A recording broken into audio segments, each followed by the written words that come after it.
में मेला लगता आया है। उसी क्रम में अभी इस साल का जो मेला है वो 6, 7, 8 मार्च का, जो कि हमारे सनातन हिंदू और हमारी तिथि अनुसार सातम आठम फागुन शुक्ल की सातम आठम नवमी का ये मेला रहता है। और इस मेले से पूर्व में हम सब लोग साथ बैठते हैं, क्योंकि ये मेला इस क्षेत्र का और अपने हरियाणा का एक बड़ा मेला आयोजन किया जाता है और जिसमें आप सबकी भी सहभागीदारी रहती है, क्योंकि ये कार्यक्रम और ये मेले का उत्सव ये धार्मिक, पारंपरिक और लोगों की आस्था से जुड़ा हुआ पौराणिक उत्सव है, जिसमें सभी का सहयोग रहता है क्योंकि ये एक पुण्य का कार्य ही है। इतने सब बड़ी संख्या में, लाखों की संख्या में लोग आते हैं, उनकी सेवा करने का अलग अलग माध्यम से हम सबको अवसर मिलता है। आप भी उसमें एक सकारात्मक संदेश समाज को देते हैं, जिसके माध्यम से समाज का कल्याण आगे बढ़ता है। और हम भी यहाँ पर आए हुए भक्तजनों की सेवा कर, उनका आदर सत्कार कर, बाबा के आशीर्वाद तो उनको प्राप्त होता ही है, लेकिन हमको भी पुण्य प्राप्त होता है कि बाबा के भक्तों की सेवा करने का हमें इस मेले के कार्यक्रम में अवसर मिलता है।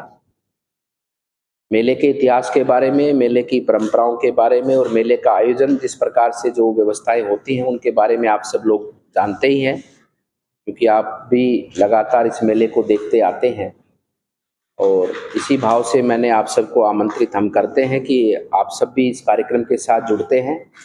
ये उत्सव केवल बाबा मस्तनाथ मठ या बाबा मस्तनाथ विश्वविद्यालय उससे जुड़े हुए लोग ही इसका आयोजन केवल मात्र नहीं करते, इसका आयोजन हम सब लोग मिलकर करते हैं। भक्तजन भी उसमें हैं, पूरे क्षेत्र के लोग भी हैं और आप भी उसमें एक विशेष भूमिका रखते हैं कि इसका यहाँ का मेले का प्रचार प्रसार, क्योंकि इससे लोगों का कल्याण होना है और एक पॉजिटिव एनर्जी समाज में इससे संचार होती है। उस भावना से आप भी इसका अपनी कलम के माध्यम से और अपनी इलेक्ट्रॉनिक मीडिया के माध्यम से और अपने मन के विचार के माध्यम से इस उत्सव के साथ जुड़कर आप सब लोग भी सहयोग प्रदान करें। और मेले की जो परंपराएं हैं, जो मेले की कार्यक्रमों की अलग अलग दिन, अलग अलग जो कार्यक्रम की रूपरेखा है, उनके बारे में भी आप सब जानते हैं, लेकिन फिर भी मेरा बताना आपको दायित्व बनता है। पहले दिन जो सातम का मेला रहता है, उस दिन भक्तजन तो सब आते हैं, बाबा के यहाँ पर नतमस्तक होते ही हैं। और उसके साथ साथ में शाम के समय पर हम लोग भक्तजन मिलकर और संस्था और मठ मिलकर एक भजन का कार्यक्रम का आयोजन करती है, जिसमें हमारे इस बार यूनिवर्सिटी के जो बच्चे हैं उन्हीं बच्चों के द्वारा सांस्कृतिक कार्यक्रम की प्रस्तुति दी जाएगी और संस्थान के बच्चों के द्वारा ही भजन गायन है या अन्य जो है कि धार्मिक और अपने राष्ट्र से जुड़ी हुई नाट्य जो कि प्रस्तुत उनके माध्यम से किए जाएंगे। अगले दिन जो है कि मेले के अंदर दर्शनार्थियों का और भी बड़ी संख्या में आना शुरू होता है। उस दिन का कार्यक्रम पारंपरिक रूप से जो मेले का रहता है उसी प्रकार से आगे बढ़ता है। शाम की आरती तीनों दिन लगातार होती ही है और नवमी के दिन जो है आखिरी दिन कुश्ती का दंगल होता है, वो भी पारंपरिक मेले की शुरुआत से ही वो चलता आया है, जिसमें इनाम की प्रथम राशि 1,51,000 है, द्वितीय राशि 1,01,000 है, उसके बाद 51,000 है तीसरा और चौथा 31,000 है। और उससे भी अधिक के बाकी भी छोटे मोटे बाकी जो भी उसमें आयोजन के अंदर कुश्ती दंगल के अंदर हमारे युवा साथी आते हैं, उन सबको पुरस्कृत उस कुश्ती दंगल के माध्यम से किया जाता है। और उसमें कुश्ती दंगल का आयोजन संस्था और हमारे सभी जो आस पड़ोस के गाँव वासी हैं वो मिलकर उस कुश्ती दंगल का आयोजन करते हैं और सभी लोगों की बहुत अच्छी भूमिका रहती है। और बड़ा दंगल हरियाणा में बाबा मस्तनाथ मठ के मेले का रहता है, उसका भी बड़ी ख्याति पूरे अपने हरियाणा के अंदर है। और शाम की उस दिन आरती रहेगी और बाकी सब भंडारे की व्यवस्थाएं हैं और सब व्यवस्थाएं अनवरत तीनों दिन लगातार यहाँ पर भक्तों के लिए रहेंगी। जो भी भक्तजन आए बाबा का आशीर्वाद भी प्राप्त करे और भंडारे का प्रसाद भी प्राप्त कराए। भोजन और भजन और आनंद ये सब का समागम है अपना ये मेला। और इसमें अलग अलग तरह से अलग अलग रूप से अनेकों संत महात्माओं के दर्शन भी करने का सौभाग्य मिलता है लोगों को। और अलग अलग रूप से लोग भी अपने सेवा प्रकल्प इस कार्यक्रम के, इस मेले के समय पर चलाते हैं। जैसे हम देखिए, आप सुबह सुबह आइए तो आपको दिखेगा कि गांव से हमारे जो माताएं हैं वो भोजन बना के लाते हैं। और जैसे गांव में पुराने समय में छपरा होता है या थाली परात बड़ी जो होती है, उसमें मक्खन है, सब्जी है और लस्सी है और मेसी रोटी है। ये कोई 10 साधुओं का बना के लाएंगे, कोई 20 का, कोई 50 का। आप देखना सुबह 7 बजे से लेकर और 9 बजे के बीच में वो अपने घर से बना के लाएंगे और जहाँ भी उनको ठीक लगेगा वहीं साधुओं को बैठकर भोजन करा के जाते हैं। तो ऐसी ऐसी परंपराएं भी हमें यहाँ देखने को मिलती हैं। आठम के दिन अलग अलग स्थानों पर पूरी रात लोग, कोई कहीं बैठे भजन गा रहे हैं, कोई कहीं बैठे रागनी का भजन गा रहे हैं। तो अलग अलग रूप मेले के आपको बहुत अच्छा देखने को मिलता है लोगों का। मतलब ये हमारी संस्कृति, हमारा ही धर्म है कि जिसमें इस तरह का पुण्य की परंपराएं और इस तरह से लोगों की सेवा करने की भावनाएं हमारी संस्कृति में, जो पौराणिक हमारे जो संस्कार हैं उनको लेकर हमारा समाज आगे बढ़ता है। ये सभी चीजें आपको देखने को मिलेंगी और मेरा आप सभी से यही निवेदन है कि आप सब लोग इसको साथ जुड़कर, जिस तरह से पहले आप सब साथ जुड़कर रहे हैं, इसको आगे बढ़ाने का कार्य करिए, क्योंकि ये केवल लोगों के कल्याण करने का एक कार्यक्रम है। लोगों को भगवान का आशीर्वाद प्राप्त हो, ज़्यादा से ज़्यादा लोगों को आशीर्वाद प्राप्त हो और ज़्यादा से ज़्यादा लोगों को आप इस आशीर्वाद और इस पुण्य के भागी बनाएंगे तो आपका और हमारा सबका कल्याण उसमें निमित्त रहेगा, उसमें हमारा भी सुनिश्चित होगा। उस भावना के साथ में आप जुड़िए। अगले वर्ष हमारे जो गांव की मीटिंग हुई थी उसमें एक सुझाव आया था कि जो अगले वर्ष जो कबड्डी का भी, जो हमारे क्षेत्र का एक बहुत लोकप्रिय खेल है, उसका भी हम आयोजन अगले कुश्ती के साथ साथ में पहले दिन कबड्डी का भी हम यहाँ पर दंगल रखेंगे और दूसरे दिन कुश्ती का दंगल रहेगा और अगले वर्ष की इसकी शुरुआत रहेगी। तो यही सब बातें आप सबके बीच में रखनी थी। बाकी बाबा के मंदिर का कार्यक्रम और सभी कार्यक्रम आप देख रहे हैं बढ़िया से संचालित हो रहे हैं और आप सब लोग उनको आगे बढ़ाने का कार्यक्रम निरंतर रखते रहे। अब देखिए, इसमें आमंत्रण तो सबको रहता है। इसमें इस मेले का एक ये भी है कि हम इसमें कोई आमंत्रण वगैरह, हम इसमें शुरू से परंपरा नहीं है, लेकिन अब समय बदला है तो कुछ सोशल मीडिया के माध्यम से या फ़ोन के माध्यम से हम सूचना करते हैं और हमने काफ़ी सबको ही दिया है आमंत्रण। हमने राजस्थान के सभी मान्य सदस्यों को आमंत्रण दिया है, केंद्र में भी हमने सबको दिया है, तो आमंत्रण सबको रहता है। और 2-4 बड़े नाम, अब देखो वो तो जो आएगा वही पाएगा। अब मैं तो अभी कैसे कह सकता हूँ, माननीय मुख्यमंत्री जी ने भी आने का कहा है, हमारे पूर्व मुख्यमंत्री मनोहर लाल जी ने भी कहा है और राजस्थान से भी हमारे 2-4 मंत्री गण पधारेंगे यहाँ पर और केंद्र से 1-2 मंत्रियों से और भी बात हुई है। तो क्योंकि जो पिछली बार आए हैं उनकी भी आने की इच्छा होती है कि हम दोबारा आकर आएँ, और जो नहीं आ पाए वो भी जब देखते हैं तो उनका भी आने का मन होता है। तो इस तरह से आने का हुआ है। बाकी तो बाबा का कृपा से देखो कौन कौन आता है। हमारे देश विदेश से जी जी, नहीं सब व्यवस्थाएं हैं। देखो बताया ना मैंने, रहने की कोई दिक्कत ही नहीं है। पूरा क्षेत्र, ये पूरा मठ परिसर उनका है, पूरी व्यवस्थाएं हैं सबके रहने की और भोजन का अपना भंडार भी है। और बाकी उसके साथ साथ जो भक्तजन है उनका भी बड़ा वो रहता है। सब भक्तजन, किसी को मतलब पानी की जरूरत है तो पानी मिलता है, भोजन की जरूरत है भोजन मिलता है, और चाय आदि जो भी खान पान की विषय है उन सबको भंडारे के स्वरूप में भी और लोग अपनी सेवा के स्वरूप में भी संचालित करते हैं।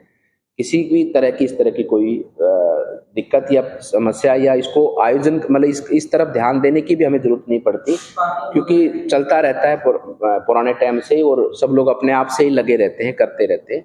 पार्किंग की व्यवस्था है, जैसे ग्राउंड है उस तरफ और इधर रोड के उस तरफ भी जो हमारा जो साउथ कैंपस है उसमें भी व्यवस्था की है, इस तरफ के पीछे का जो रोड है उसमें भी व्यवस्था की है।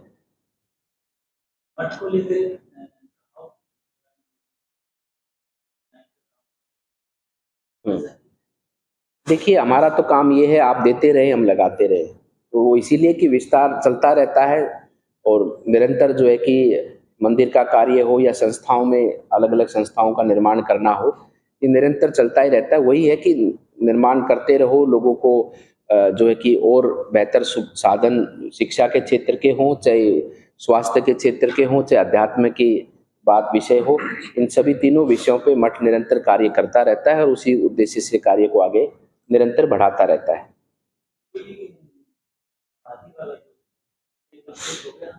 नहीं, अभी मुख्य समाधि का कार्य जिसे वो कहते हैं, हमारे ग्रामीण क्षेत्र में या हमारे लोक भावनाओं में यही रहता है कि जब मकान या मंदिर की छत हो जाती है पूरी, तो एक तरह से वो पूरा मान लिया जाता है।